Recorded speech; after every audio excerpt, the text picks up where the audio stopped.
Olá, um bom dia para você.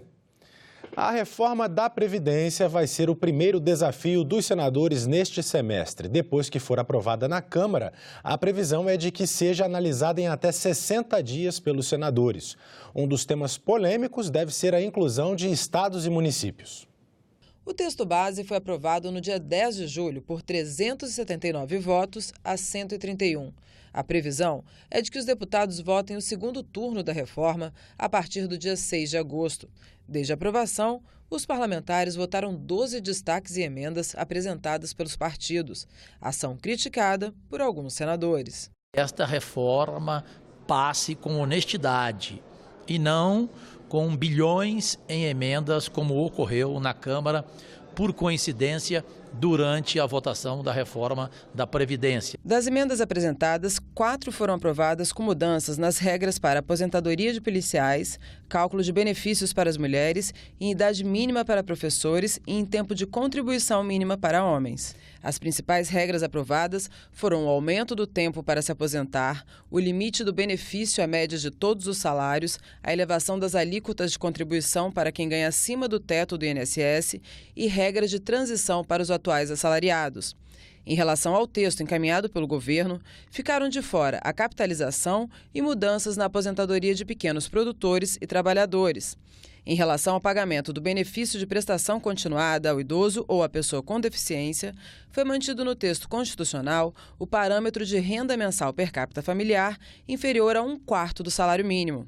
Os deputados deixaram de fora estados e municípios. O texto é motivo de polêmica entre os senadores. Eu espero, em primeiro lugar, que nós da oposição tenhamos mais sucesso na nossa ação de resistência e de busca por derrubar essa proposta, porque ela representa um aprofundamento, né, das desigualdades no Brasil, ela prejudica especialmente as pessoas mais pobres, mais humildes. A minha expectativa é que este é um assunto já por demais discutido e debatido na sociedade, debatido na Câmara e aqui no Senado, e que rapidamente nós iremos votá-la aqui no Senado. Assim que o texto for aprovado na Câmara, segue para análise no Senado. O presidente, Davi Alcolumbre, diz que a apreciação do texto na Casa deve levar até 60 dias. Existe a possibilidade dos senadores incluírem os servidores públicos estaduais e municipais na reforma da Previdência por meio de uma segunda proposta de emenda à Constituição. Caso isso aconteça, o texto principal da reforma poderá ser aprovado pelos parlamentares nesse semestre sem alterações. Governadores de diversos estados estiveram em Brasília para falar sobre o assunto. Já há um entendimento, governo, Câmara, Senado, governadores, que é a parte da cobertura do déficit da Previdência.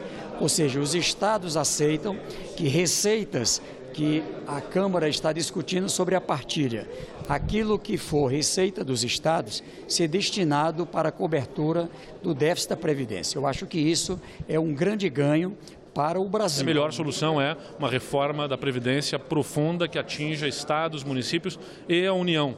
Porque o que nós queremos dessa reforma da Previdência, além dos resultados fiscais, eu como governador, além do resultado fiscal para o meu estado, eu quero que ela seja uma reforma consistente para que anime investidores no país. Tem a possibilidade jurídica e constitucional de todos os assuntos que forem consensuados da votação da Câmara com o Senado, se fazer uma promulgação, alteração da Constituição específica, e assuntos mais polêmicos, ou que o Senado entenda de fazer a revisão, elaborarmos uma PEC paralela, que daí ela vota aqui e vai lá para a Câmara.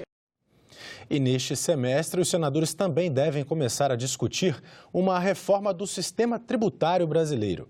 A repórter Karine Beluso explica o que levou o país a precisar de uma mudança na forma de cobrar impostos. Direitos sociais, serviços públicos, salários de servidores, investimentos. A garantia disso tudo pela federação tem custo. O dinheiro vem dos cidadãos e das empresas que precisam repassar ao governo parte da renda, do patrimônio e dos bens e serviços que consomem. Essa arrecadação é feita na forma de tributos. No Brasil, a gente tem um problema que é a multiplicidade de competências estaduais, municipais e a federal sobre essas distintas bases, gerando zonas cinzentas, vamos dizer assim, em relação a quem compete tributar o quê. E isso realmente gera uma distorção muito grande, que é a dúvida válida do contribuinte para quem ele deve pagar, né? Essa complexidade foi construída ao longo de décadas, acompanhando as novas necessidades do país, o que acaba provocando, além da guerra fiscal, sonegação e inadimplência. O Brasil estimula a cultura do inadimplemento, né? Através de concessão de parcelamentos especiais ano após ano, concessão de benefícios fiscais que nós não temos controle, não há transparência em relação a esses benefícios, e isso gera para a sociedade brasileira uma dificuldade muito grande em relação ao cumprimento de suas obrigações. Especialistas que têm sido consultados por parlamentares concordam e acrescentam que o sistema tributário do Brasil é ineficiente. O custo burocrático para pagar imposto no Brasil, segundo o Banco Mundial, é o mais alto do mundo. O litígio, que tem custo e tem também, gera muita insegurança jurídica. O fato de você onerar investimentos, o que reduz o nível de investimento e reduz o potencial de crescimento do país, e principalmente a estrutura tributária brasileira faz com que a economia se organize de forma extremamente ineficiente. O Brasil não cresce, não prospera, não se desenvolve por conta das inadequações, impropriedades e inconsistência do sistema tributário, que para arrecadar 33% do PIB, tem carga tributária de 10% do PIB a mais. Para onde vai esse custo todo? Para o preço. Pagando ou não pagando os impostos, com incentivo ou sem incentivo, vai para o preço. Então, o consumidor brasileiro também acaba pagando um imposto muito elevado sobre o que ele consome, tudo que ele consome. E também mata as empresas. Quem ganha 2 salários mínimos no Brasil tem carga tributária de 53,9%. Olha que loucura. E quem ganha acima de 30 salários, apenas 29% de carga. Mas por que essa distorção? Exatamente porque no sistema atual de tributação, a incidência maior é sobre o consumo e não sobre o patrimônio ou a renda. E aí, na hora de pagar por um serviço ou por um produto, fica mais pesado para quem tem menos riqueza. Todo mundo compra arroz, todo mundo compra feijão. Então, esses produtos que são comercializados e são consumidos pela população em geral, a mesma tributação incidente sobre a remuneração do mais pobre vai acontecer em relação à remuneração do mais rico. Então, você não consegue criar distinções em termos de equidade da tributação. Na opinião dos senadores, uma reforma tributária precisa corrigir essa injustiça e reduzir a burocracia. É importante que a reforma incida principalmente sobre imposto de renda de pessoa física, imposto de renda de pessoa jurídica, tributação sobre patrimônio, sobre heranças. O importante é que ela seja progressiva, que ela diminua a complexidade tributária do país, que a gente unifique impostos, contribuições, que algumas contribuições se transformem em impostos para poder fazer o rateio com estados e municípios e que quem ganhe mais, pague mais e quem ganhe menos, pague menos imposto. O Brasil ele precisa caminhar, como os demais países avançam nessa linha, para uma simplificação, porque a simplificação das normas tributárias estimula o contribuinte a cumprir as suas obrigações fiscais. Então, é como a relação entre um credor e um devedor, né? Quando você é credor de uma pessoa, você tenta facilitar o pagamento daquela dívida, daquele débito, né? Você oferece parcelamento, pagamento à vista, pagamento em cartão. E o Estado brasileiro ele não atua dessa forma. E amanhã nós vamos mostrar as propostas de mudança no sistema tributário que estão em andamento no país. O debate no Congresso já começou e deve ganhar força depois de concluída a aprovação das alterações nas regras previdenciárias. O Poder Executivo também deve encaminhar sugestões. E a Comissão Mista de Orçamento deve concluir nos próximos dias a votação do projeto de lei de diretrizes orçamentárias para 2020. Após a análise da CMO, a proposta segue para votação no plenário do Congresso. A LDO orienta a elaboração do orçamento federal para o próximo ano. O relatório preliminar do projeto de lei de diretrizes orçamentárias para 2020 e as emendas à proposta já foram aprovados pela Comissão Mista de Orçamento. A análise do parecer não foi concluída porque foi dada prioridade à votação em primeiro turno da reforma da Previdência na Câmara dos Deputados. O relatório da LDO traz uma previsão de resultado negativo nas contas públicas, o que acontece pelo 7º ano consecutivo. O déficit estimado para o governo central, que abrange Tesouro Nacional, Previdência e Banco Central, é de 124,1 bilhões de reais. O crescimento previsto para o Produto Interno Bruto é de 2,5%. Há uma estimativa de correção do salário mínimo pela inflação acumulada, mas sem ganho real, passando dos atuais R$ 998 para R$ 1.040 no próximo ano. O relatório admite a possibilidade de reajuste para servidores civis da União, mas a iniciativa terá que ser do governo federal, que previu no projeto da LDO aumento apenas para o pessoal das Forças Armadas. Outra mudança incluída no relatório permite o uso de parte dos recursos destinados a emendas de bancada estadual para o custeio das campanhas nas eleições municipais do próximo ano. A área de saúde também poderá receber mais recursos. Além do montante mínimo de aplicação em 2020 previsto na legislação, deverá ser acrescentada a taxa de crescimento populacional. E foram excluídos da possibilidade de contingenciamento os recursos do Fundo Nacional de Segurança Pública e de alguns projetos do Exército e da Marinha. E nesta manhã tem atividade no Senado. Vamos conferir a programação. Às 9 horas, na Comissão de Direitos Humanos, vai ser realizada audiência pública sobre a proposta de reforma da Previdência. E às 10 horas da manhã, no Conselho de Comunicação Social, audiência pública com o diretor-presidente da Empresa Brasil de Comunicação, a EBC, Alexandre Henrique Graziani Júnior. Está pronta para ser instalada no Congresso a Comissão Parlamentar Mista de Inquérito sobre notícias falsas. Conhecidas como fake news, elas são distribuídas pela internet e pelas redes sociais e são consideradas pelos senadores como uma ameaça à democracia.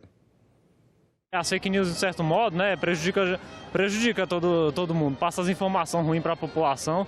Eles estão como autoridade, precisa auxiliar, nessa parte de investigação também.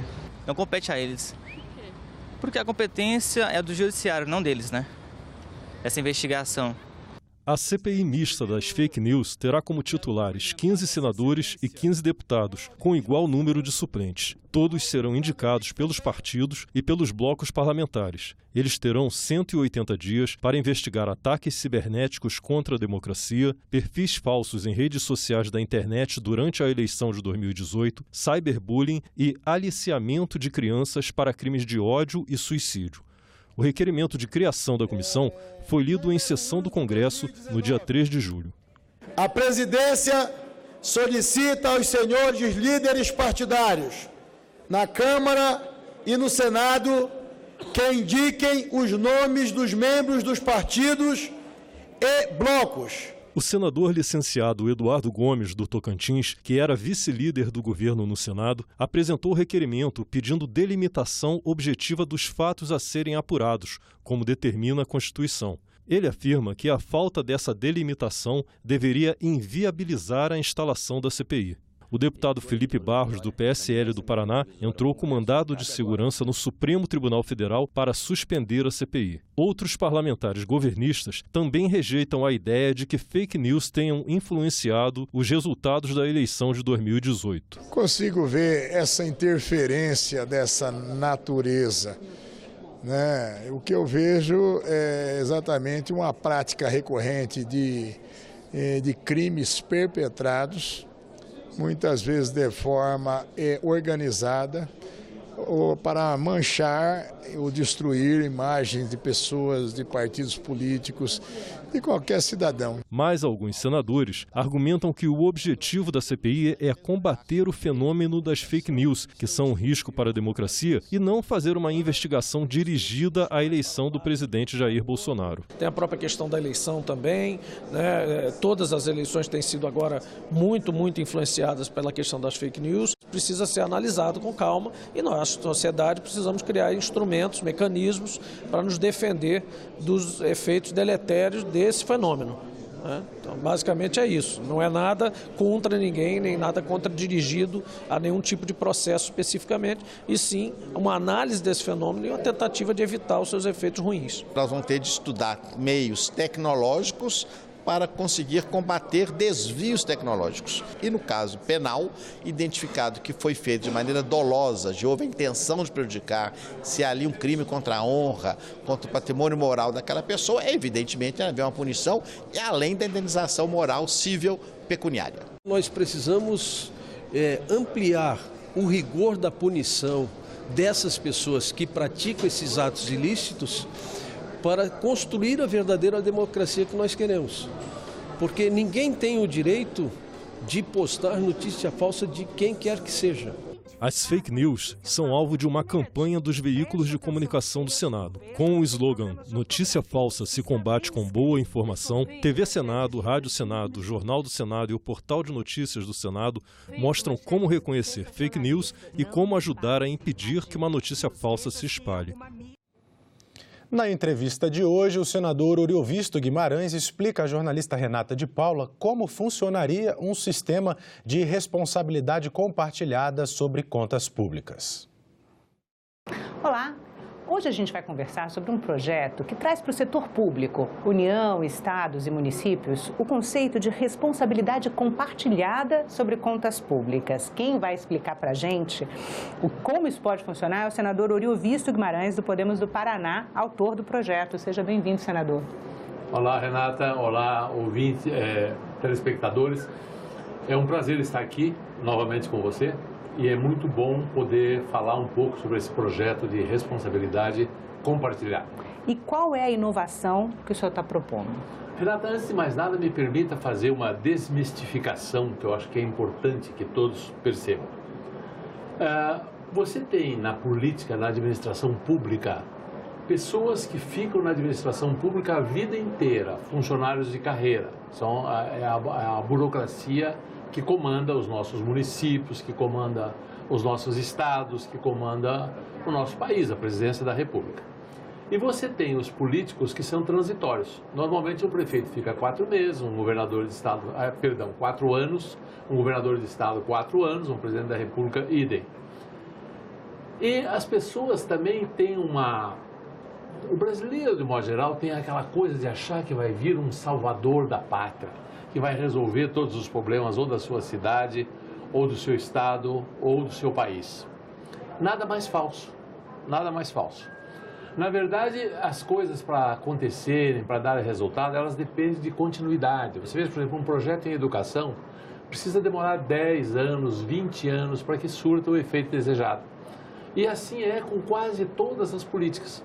E quando começa de um governador que chega a anular tudo o que fez o anterior e começar tudo de novo, é o caos. Você perde dinheiro público, você perde as sequências das coisas que estavam dando certo. Eu venho de uma cidade, Curitiba, que é uma cidade famosa no Brasil, porque lá existe um hábito. Uma administração, nós tivemos a felicidade de ter vários prefeitos que souberam respeitar e continuar as políticas do prefeito anterior. Especialmente na área de urbanismo e mobilidade, né, senador? Especialmente nessas áreas. Mas na área de educação também tem bons projetos lá que persistem ao longo dos anos. E isso dá um resultado muito bom. Então, essa lei da responsabilidade compartilhada nada mais é do que reconhecer um fato óbvio. Não existe salvador da cidade, não existe salvador dos estados, não existe salvador da nação. Existe uma equipe que trabalha e que trabalha muito para que a cidade dê certo, para que o estado dê certo, para que o Brasil dê certo. E essa gente precisa ser reconhecida. E nós, eleitores, nós, o povo, precisamos reconhecer que é toda uma equipe. Veja bem, aqui no Senado, eu que sou um senador, Eu dependo de uma equipe que trabalha comigo, eu dependo de especialistas. É humanamente impossível você entender de tudo. E o Senado é obrigado a fazer lei, a legislar sobre tudo que acontece no país. Eu vou saber tudo? Não, claro que eu não sei tudo. Eu procuro me informar, eu procuro ler. Algumas coisas eu conheço, mas muitas delas eu tenho que me socorrer com a equipe que trabalha comigo. O meu sucesso está intimamente atrelado a essa equipe. Se eu tiver uma boa equipe me assessorando, eu vou ser um bom senador. Se eu tiver uma equipe medíocre me assessorando, eu vou ser um péssimo senador. Não é? E assim é com o presidente da República, assim é com o governador, assim é com o prefeito. Não é? Se ele for capaz de liderar e formar uma boa equipe mais próxima a ele e contar com toda uma burocracia eficiente, honesta, disciplinada e que conheça realmente, que saiba carregar o piano, o Estado irá bem, a nação irá bem, o município irá bem. Então, essa responsabilidade sempre foi compartilhada. Nunca foi reconhecido esse compartilhamento. Muitas vezes os políticos querem dizer que a glória é toda deles. Decididamente não é. A glória é da equipe que administra uma cidade, um estado ou uma nação. E nesse sentido que a lei da responsabilidade compartilhada vem reconhecer o mérito dessa equipe, quando ela funciona bem, e mostrar que é ela que está dando certo. E é nesse sentido também que vai dar força a essa equipe para que ela, entre aspas, policie ou colabore mais com o governador de plantão, com o presidente de plantão, porque esses são de plantão e a equipe é permanente. Então, é nesse sentido que essa lei vem, premiando a equipe toda quando dá certo e colocando alguns castigos para a equipe quando as coisas dão errado, porque eles são responsáveis tanto pela vitória como pela derrota. Então, mas que prêmios e que castigos são esses, né? O que muda na lei? Então tá, veja, como é que nós podemos julgar a administração pública? Onde é que está o grande problema da administração pública? É histórico isso no nosso país. Quando os governantes gastam mais do que arrecada, quando fazem aquela política assim, não, eu vou enganar a população, eu vou gastar tudo que eu posso para mim ter a impressão, para que o povo tenha a impressão de que eu fui um excelente governante, e daí eu deixo uma dívida monstruosa para o próximo que vem e esse próximo não consegue fazer nada.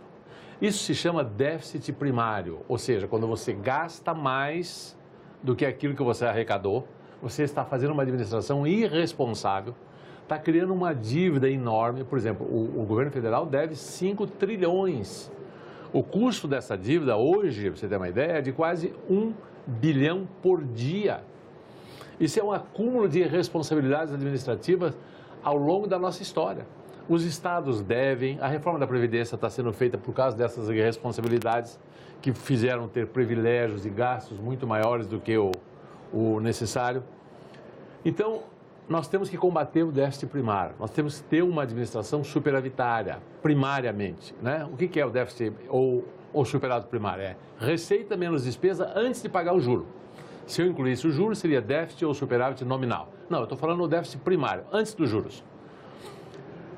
Quando a cidade, ou o estado, ou o Brasil fizer superávit primário, nós vamos pegar 5% do valor desse superávit primário e vamos distribuir à equipe, aos funcionários públicos, como bônus, como prêmio pelo bom desempenho.